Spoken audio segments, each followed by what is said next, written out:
l'islam, comme le judaïsme et le christianisme, est une religion monothéisme avec un seul Dieu, qui se relie avec le prophète Mahomet au 7e siècle. Donc, qui a écrit le Coran? C'est quoi la charia? Donc, on va faire une exploration du monde musulman. Donc, on va devenir voyager une des plus grandes mosquées au monde à 200 mètres de haut, c'est à Maroc. Donc, l'appel à la prière est lancé par le Médine. Allah, comme Dieu est le plus grand, Allah est Dieu. Donc, dans cette langue, Dieu se serait révélé au prophète Mahomet. C'est aussi en arabe qu'a décrit le Coran, le livre sacré des musulmans. Donc, maintenant, il ne faut pas confondre arabe et musulman. Donc, tous les arabes ne sont pas musulmans, mais il y en a aussi des arabes qui sont chrétiens. Donc, c'est ainsi. Donc, les pays arabes sont ceux au Moyen-Orient et l'Afrique du Nord. Ce sont tous des pays musulmans où subsistent quelques communautés chrétiennes. Donc, arabes et musulmans, donc ça ne veut pas dire la même chose d'ailleurs. Le monde musulman ne se limite pas donc, à l'islam. Donc, c'est jusqu'en Afrique noire, jusqu'en Asie. La Turquie, en Iran, donc ce ne sont pas des pays arabes à eux seuls, le Pakistan, l'Inde, le Bangladesh et l'Indonésie rassemblent près de la moitié des musulmans de la planète. Enfin, il faut dire que l'islam est présent en Europe, dans les pays balkaniques, en Albanie, par exemple, en Bosnie, et en Europe occidentale à raison de la migration et des Arabes, donc et musulmans sémites en Amérique et aux États-Unis. Donc, on estime le nombre à peu près 1,5 milliard. C'est la deuxième religion au monde après le christianisme. L'islam a pris une multitude de visages au cours des siècles. C'est aussi en Europe des milliers de musulmans vivent à l'ère occidentale. Donc, les musulmans, donc, dans la grande majorité, sont dans un tissu social qui est divers. Et puis, ils côtoient tous les jours des non-musulmans. Donc, ils ne pensent pas le matin en se réveillant. Donc, je suis musulman. Donc, ça, c'est le musulman en Europe. Ils sont ces 5 millions. Donc, et ces musulmans vivant en France. Donc, ils sont considérés comme un fondamentalisme. Donc, est-ce que, mesdames, messieurs, je vais prendre une pause ou est-ce que je vais continuer pour vous là avec ce document? Ok, on va continuer. Ils se rendent une fois par semaine à la mosquée. Donc, mais avant d'accéder à la salle de prière, ils font d'abord leurs absolutions, qu'ils se lavent les mains, le visage. Donc, une façon de se purifier le corps donc, et l'âme avant de se présenter devant Dieu. Donc, c'est comme ça avant chaque prière. La salle de prière maintenant, qui a un magnifique plafond qui est vers le ciel, donc c'est gigantesque, donc, qui peut accueillir 25 000 croyants. Mais pour prier, les musulmans se trouvent tous dans le même sens en direction de la Mecque. Donc on appelle ça la Akibla. Dans une mosquée, l'Akibla est représentée par les mirages, donc une grande qui c'est là que s'installe l'imam. L'imam, ce n'est pas un prêtre, mais il faut dire ça, c'est un guide qui dirige la prière. Donc, la prière, c'est un acte de soumission à Dieu. C'est ça pour le musulman. Donc, et les musulmans ce sont ceux qui se soumettent et s'abandonnent à Dieu. Donc, à la Mecque pour prier, donc, c'est là.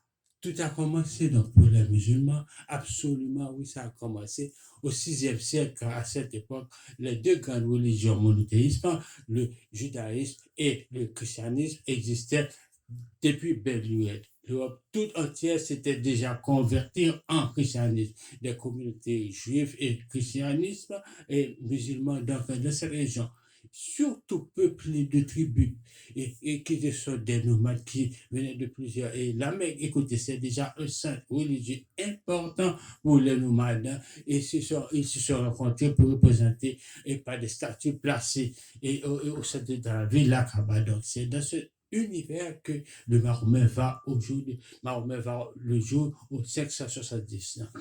D'après les textes musulmans, il devient orphelin à l'âge de 6 ans.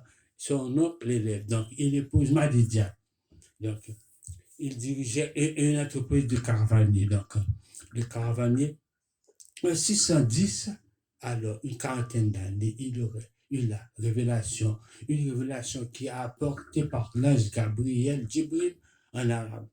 L'ange Gabriel, donc pour les musulmans, c'est lui qui, en 22 ans, va transmettre la parole au prophète. Mais aussi, c'est aussi lui, dans la Bible, qui s'adressait à la mère de Jésus, qui était mariée aussi à Moïse et à Abraham. Ibrahim, en arabe, Abraham. Donc, il est qualifié par le Coran comme le premier soumis, le premier musulman. Et Mahomet, il s'inscrit comme ligne prophétique depuis Noé, en passant par Abraham, et Jésus, David, Pierre, tous les prophètes de la Bible, ils sont les prophètes de l'islam.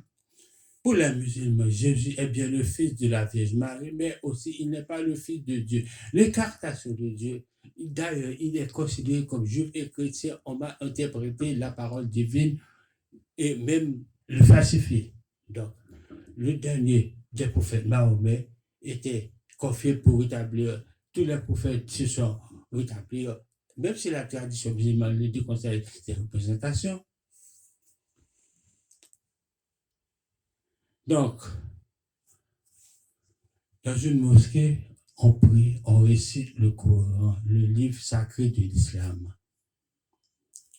Pour les musulmans, le Coran, c'est la parole de Dieu, une parole qui est donc transmise en arabe à Mahomet par l'ange Gabriel, donc, qui est récité le Coran au début sur des feuilles de palmier et même sur des os de dromadaire. Toujours, depuis l'origine, le Coran est divisé en sourates, c'est-à-dire des chapitres qui sont proposés de versets. Donc, il y en a 6226 versets. Donc, beaucoup de musulmans les connaissent par cœur. Mais ça ne plaît pas à tout le monde. Donc, au-delà de la Mecque qui s'enrichissent avec le commerce, avec le culte des idoles, donc cette révélation risque de donner un coup à leurs affaires. En 622, Mahomet est chassé. C'est l'année de l'exil pour les Juifs. La 1 du calendrier musulman. Mahomet, avec ses compagnons, réfugiés à Médine. Le chef spirituel devient à la fois chef politique et militaire, donc qui est bien décidé à faire entendre la parole de Dieu.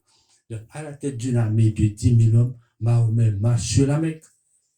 Il se rend sans aucune résistance. Mahomet détruit les idoles et la Mecque devient la première ville sainte de l'islam et la Kaaba, donc devient sainte la même année. Il retourne là où il meurt à Médine et le titre de ville sainte de l'islam.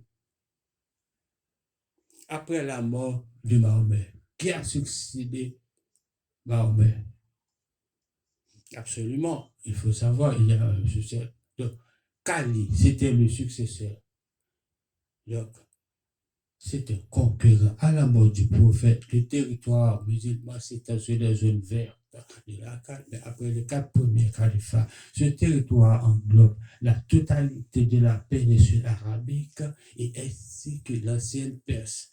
Donc, à cette époque, les musulmans conquièrent Jérusalem. Jérusalem, 3e ville sainte de l'islam, où le prophète a effectué un voyage nocturne. L'empire s'étend encore à l'est, à l'ouest, donc toute la totalité de l'Afrique du Nord, ici, l'Espagne aussi. Donc, mesdames, messieurs, je vais vous laisser. Donc, prochainement, on va parler de l'islam, on va continuer à faire un tour sur l'islam. Donc, merci, c'était votre professeur Henri Fontaine. À la prochaine. Je vous aime beaucoup.